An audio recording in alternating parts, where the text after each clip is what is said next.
अस्सलाम वालेकुम dear students. बेटा लास्ट हम टॉपिक डिस्कस कर रहे थे रिलेटिव मैसेज। बेटा आज का टॉपिक लास्ट टॉपिक से बहुत ज़्यादा रिलेट करता है। रिलेटिव एटॉमिक मैसेज को जिस इंस्ट्रूमेंट से हम डिटरमिन करते हैं that is called mass spectrometer. तो मैस स्पेक्ट्रोमीटर जो है ये हमारे पास आज का टॉपिक है। इसमें पहला एमसीक्यूज आज हम डिस्कस करेंगे। बुनियादी तौर पे हम इस टॉपिक को एमसीक्यूज के एतबार से डिस्कस करेंगे आज। और फर्स्ट एमसीक्यूज है mass spectrometer is used to determine all except. Mass spectrometer तमाम चीज़ों को मीट कर सकता है सिवाय ए ऑप्शन है एग्जैक्ट मैस, बी ऑप्शन है रिलेटिव अबंडेंस, सी ऑप्शन है नंबर ऑफ आइसोटोप्स और डी ऑप्शन है मैस टू चार्ज रेशियो। बेटा देखिए मैस स्पेक्ट्रोमीटर जो प्राइमरीली यूज़ किया जाता है वो एग्जैक्ट मैसेज को आइसोटोप्स की मालूम करने के लिए इस्तेमाल किया जाता है। इसके बाद ये हाइट ऑफ दी जो पीक आती है उससे रिलेटिव अबंडेंस का भी आइडिया हो जाता है। और देन नंबर ऑफ आइसोटोप्स, जितनी नंबर ऑफ पीक्स आएंगी।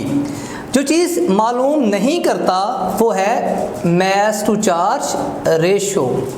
ठीक है, मैस टू चार्ज रेशियो ये डिटरमिन नहीं करता। So this option delta option is correct option. हाँ, अगर ये सवाल इस तरह से आता कि मैस स्पेक्ट्रोमीटर जो है it determine exact message on the basis of, किस बुनियाद पे मैस को जो है वो मालूम करता है, तो बेटा फिर हम लिखते हैं मैस टू चार्ज रेशियो की बुनियाद पे मालूम करता है, इस बेसिस पे मालूम करता है। लेकिन मालूम क्या करता है? एग्जैक्ट मैसेज, अबंडेंस और नंबर ऑफ आइसोटोप्स को। हमारे पास तीन मुख्तलिफ जो हैं वो इकसाम के मैस स्पेक्ट्रोमीटर हैं। एक हमारे पास है एस्टन मैस स्पेक्ट्रोमीटर और एक टाइप है डेम्पस्टर मैस स्पेक्ट्रोमीटर और लास्ट वन है मॉडर्न मैस स्पेक्ट्रोमीटर। बेटा इसमें हमने बुनियादी जो डिफरेंसेस हैं उनको समझना है। तो जो हमारे पास एस्टन मैस स्पेक्ट्रोमीटर है बेटा ये आइसोटोप्स की मैस को मालूम करता है, लेकिन जब वो गैसियस स्टेट्स में हों। तो ये गैसियस स्टेट में मालूम करता है आइसोटोप्स की मैस को। लेकिन जो डेम्पस्टर है बेटा वो सॉलिड स्टेट्स में और बाकी तमाम स्टेट्स पे भी एलिमेंट्स की मैस को एज वेल एज कंपाउंड्स की मैस को भी मालूम कर सकता है। फिर हमारे पास जो एस्टन मैस स्पेक्ट्रोमीटर है उसमें हम जो इमेजेस हैं उनको बेटा मालूम करते हैं, उनको डिटेक्ट करते हैं एक फोटोग्राफिक फिल्म के ऊपर। ठीक है, जिससे हमें सिर्फ इमेज आता है, अबंडेंस का पता नहीं लगता। लेकिन जो डेम्पस्टर मैस स्पेक्ट्रोमीटर है बेटा ये जो हमारे पास करंट की सूरत में मेजर करता है चीज़ों को और वोल्टेज की सूरत में फिर देन उसको एक्सप्रेस करता है और इसमें हम रिलेटिव अबंडेंस मालूम कर सकते हैं। तो ये बुनियादी तौर पे दोनों में जो डिफरेंस था आपको इसको समझना है, ये आपकी बुक में मौजूद है। नेक्स्ट हमारे पास जो मॉडर्न मैस स्पेक्ट्रोमीटर है बेटा, मॉडर्न मैस स्पेक्ट्रोमीटर में हमने जो स्पेक्ट्रोग्राफ और हाई रेजोल्यूशन पावर को इंक्रीज किया है ताकि चीज़ों को ज़्यादा डिटेल्ड जो है उनकी एक्सप्लेनेशन हम तक पहुंच सके।